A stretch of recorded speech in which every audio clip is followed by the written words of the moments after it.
So, hello guys, for this episode we're gonna be looking at some more advanced stuff. We're gonna look at the mixer and show you how to apply effects. So let's get right into it. First off, if we go to our pattern, we can see that the standard samples that you get when you load a new project are already have a number in front of them, so they're already assigned to a mixer track. For these that we've added ourselves, they're not. So you can either put it on a new mixer track, or you can go to the plugin to the left top and then Control L or route to free mixer track. So now we're in the mixer, which is the fourth button, which we've covered in the first episode. And now if we play the track,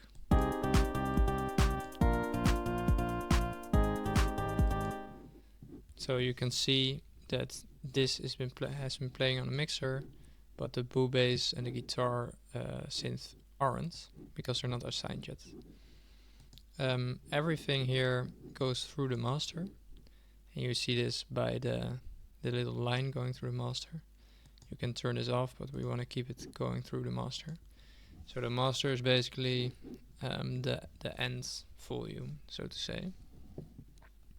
So everything we put on the master mixer channel covers all the sounds that are in the mixer and go through the master. Alright, so we have the piano Rhodes sound here. If you go to pattern, so it's a little bit dry, there's no effects. So first off, we can add some EQ. There is a built-in equalizer right here, but we're gonna use the standard equalizer with Fruity Loops. It's under filter. We're gonna take the Fruity parametric EQ2.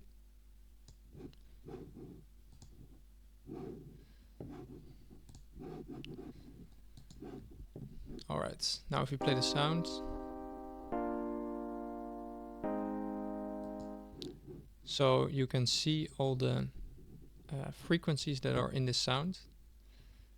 So if we want to, for example, get rid of some of the lower frequencies because they're not serving anything and they can clash with the bass, we can pull down one of these numbers, the first one, and over here, or with your scroll, you can make it tighter.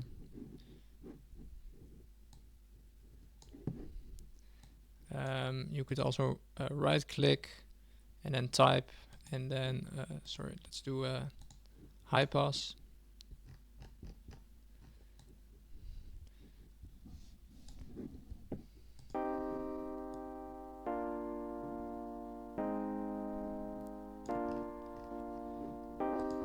So this is not only for the sound itself, but also for the overall mix down of the track, because the bass is active in the lower frequencies. So if we have a lot of sounds together in this area, they will start to sound muddy together. So that's the reason to do EQ. Other reason is to bring out certain frequencies to make it more bright, for example. So let's do that here. This is very rough, and normally you would be a bit more precise with this, but for purposes of showing it right now, I'm going to do it like this. Alright, so let's also add some distortion. Let's use the fast distortion. Let's take down the threshold a little bit and the preamp.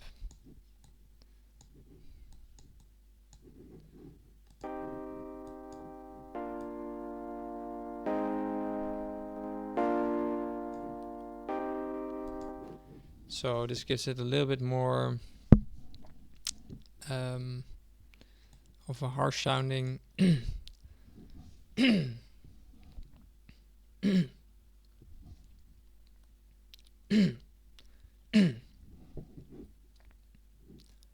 bit more of a harsh sounding effect, which is pretty nice with the Rhodes. And next, let's add some reverb. Let's do the standard fruity reverb. Here you can alter the size and the diffusion, so how many sides the virtual room has. Let's cut some of the lows, because low reverb can be a little bit muddy. Alright, this is fine. 1.5 seconds decay, so that means the reverb, the echo goes on for 1.5 seconds. Lower the bass a little bit. And you can play around with this until it sounds nice. Okay, I'm gonna pull up the wet. So the wet means basically the reverb, and the dry is the original sound. So if we put down the wet, I'm gonna pull it all the way up so you can hear.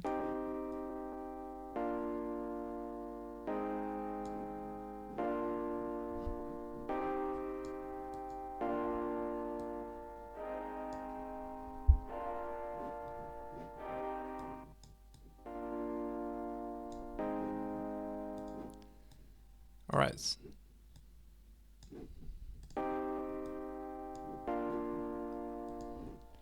Okay, sounds pretty nice. Let's listen to it without and with effects. So first without.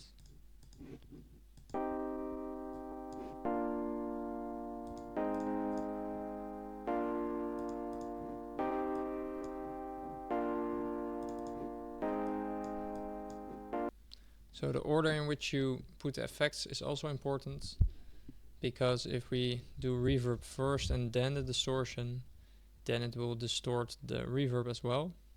So for this particular instance, I don't want that. We can also do another EQ, because right here you will probably see that there's still some lows coming back from because of the distortion.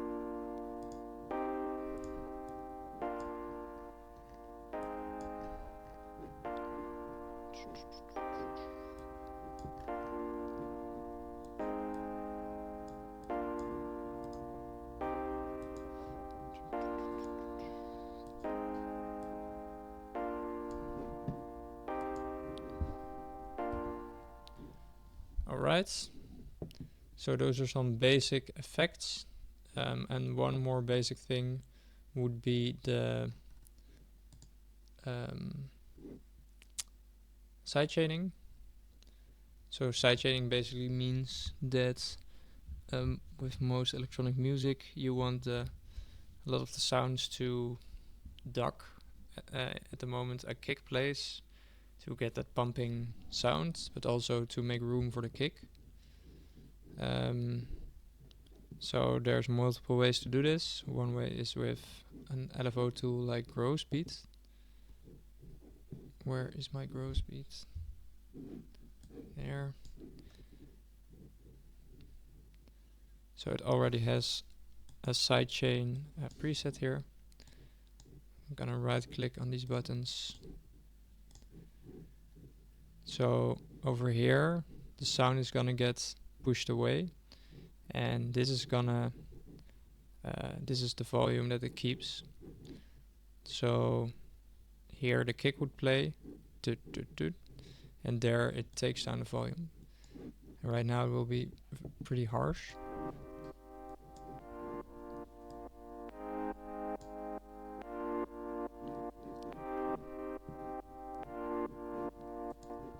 So we want to lower that a little bit. Do the volume a bit lower.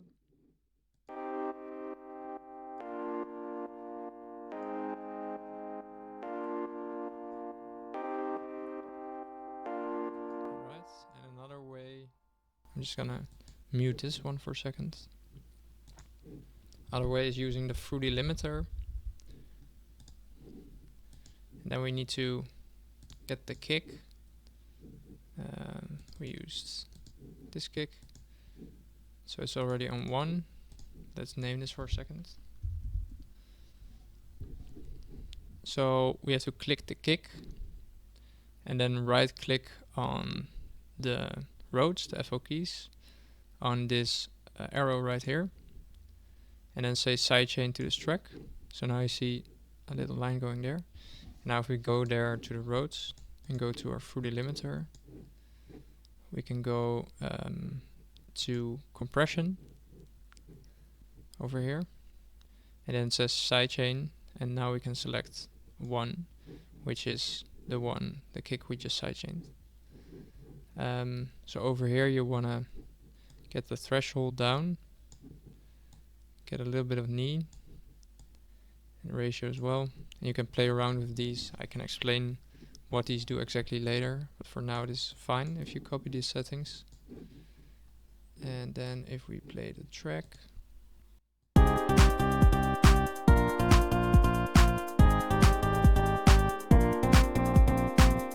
so right here you can see that it ducks the sound at the moment that the kick plays. So that's what we want. Alright, so that's it for the effects part. Of course there are a lot of more effects. I would suggest to just try them out and see what fits. Yeah, like phasers, flangers.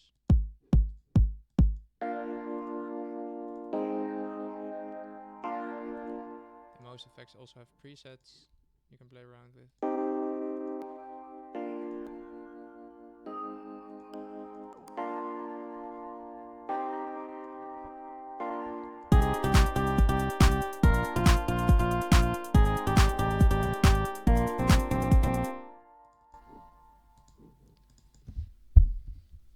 Let's put some reverb on here as well real quick.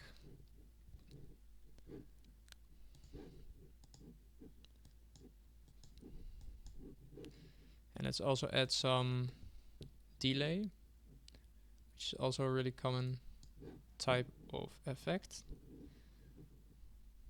I like to put it on time third.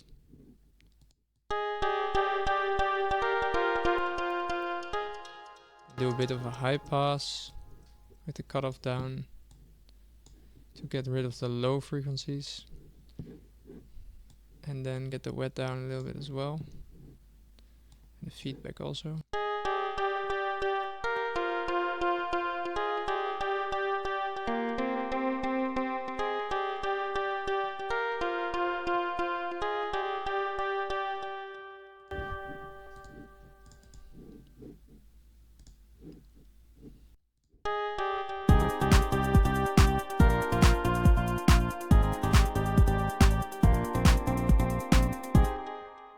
So that's it for the effects. Yeah, just play around with it and see what works for you.